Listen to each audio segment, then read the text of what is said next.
I'm sad to report that today is a dark and embarrassing day for the weakest, most feeble president in American history.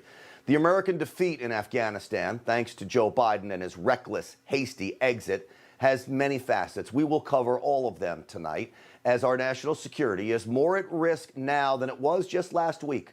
Joe Biden has turned our military into a woke joke. Nothing shows our weakness more than this picture of the man who holds the office of the presidency, looking frail, bewildered, and alone. In many respects, this picture is proof of the bad decisions Team Biden makes daily. The optics here are all wrong. The clocks on the wall haven't even been reset since daylight savings time. There's even speculation it could even be photoshopped. And to prove just how amateur this administration is, 2 screens on his virtual call expose the identities of seemingly secret CIA operations, one labeled CIA and one labeled Doha Station, a likely reference to confidential American intelligence outpost in Qatar's capital. All the result of the administration's panicky attempt to save face. This is a delusional Joe Biden today. We were clear-eyed about the risks. We planned for every contingency. Clear-eyed? Planned for every contingency? They didn't plan for what's happening now. Afghanistan is a disaster. If anything, the developments of the past week reinforced that ending U.S. military involvement in Afghanistan now was the right decision. The right decision?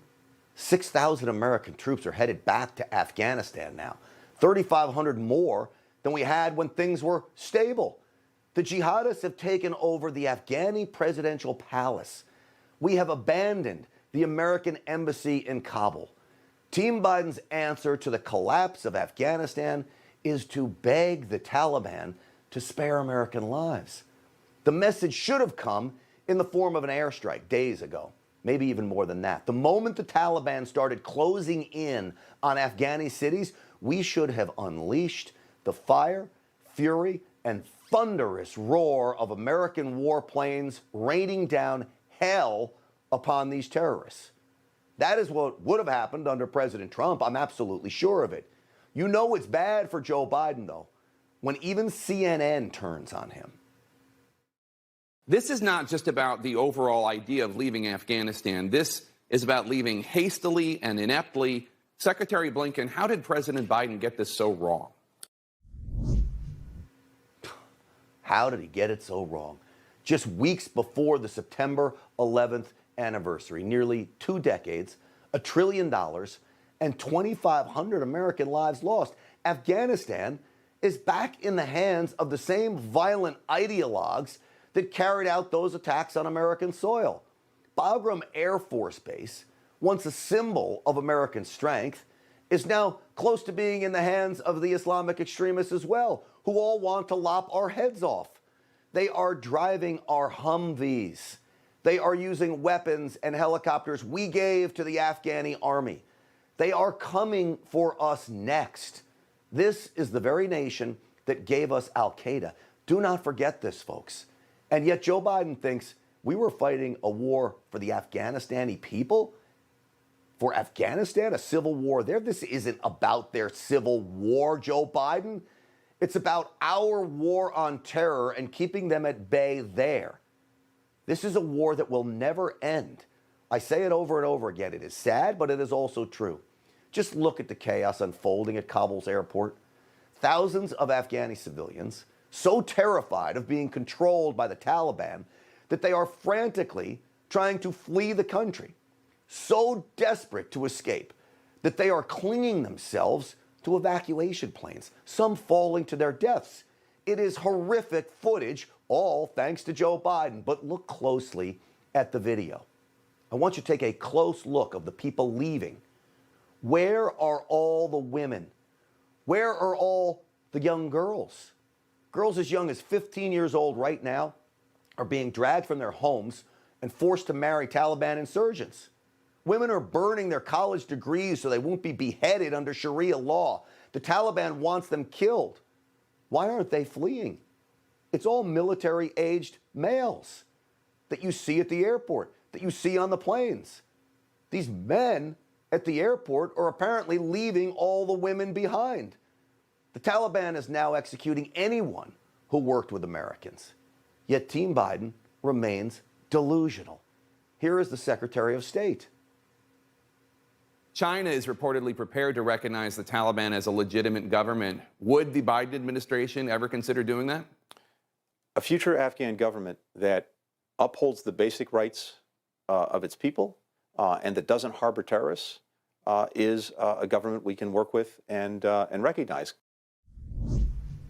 You could work with and recognize them as a legitimate government, the Taliban, that doesn't harbor terrorists? They are terrorists. This is so maddening, folks. How can they be so dumb? Team Biden gets everything wrong. Everything. The Taliban is not the North Vietnamese army. They're not remotely comparable in terms of capability. What is that? That was only weeks ago. Joe Biden is completely out of touch with reality, and so are the people in his administration, who have all been wrong in the past, weeks and even days before this Taliban takeover, and still, he stands by his decision to pull out.